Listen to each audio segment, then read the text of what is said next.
Assalamualaikum warahmatullahi wabarakatuh. Baiklah anak-anak ibu, kembali lagi kita dalam pelajaran sejarah. Kali ini kita akan membahas mengenai imperialisme dan kolonialisme, bidang politik dan struktur pemerintahan. Baiklah, langsung saja kita masuk pada pembahasan di bidang politik. Pada masa pemerintahan kolonial, kekuasaan kerajaan di Nusantara menurun karena adanya intervensi dari pemerintah kolonial lewat divide et impera atau politik adu domba. Melalui divide et impera, pemerintah kolonial Belanda berhasil mempengaruhi penguasa-penguasa di daerah untuk tunduk terhadap kekuasaannya.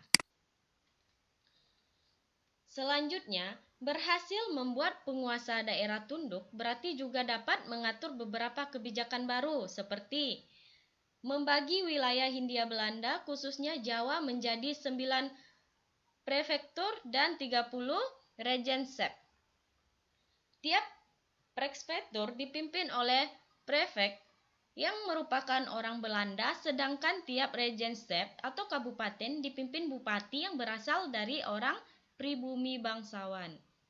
Prefektur dan regens berada di bawah gubernur jenderal yang berdudukan sebagai pemimpin tertinggi pemerintah kolonial Belanda.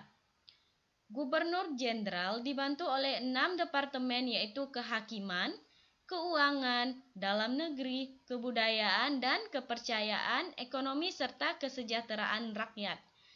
Perubahan dalam politik pemerintahan kembali terjadi akibat kebijakan politik Pax Netherlands di akhir abad 19 menuju awal abad ke-20.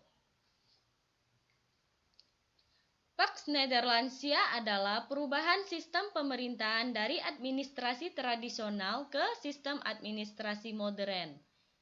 Sistem ini diterapkan untuk menggantikan posisi penting pemerintahan daerah ke tangan pemerintahan Belanda dengan cara mengangkat dan menggaji pegawai yang menduduki jabatan struktur birokrasi.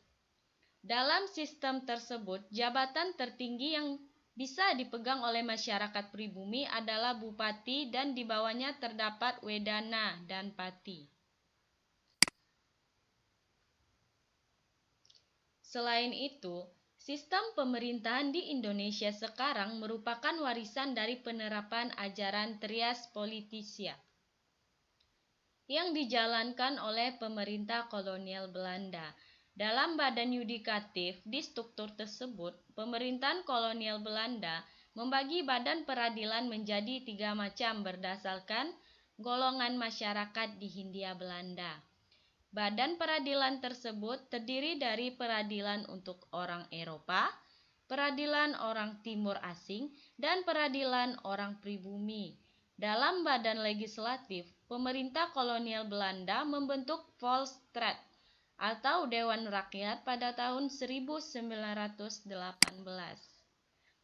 Baiklah, anak-anak ibu, sekian materi kita mengenai imperialisme dan kolonialisme dalam bidang politik dan struktur pemerintahan.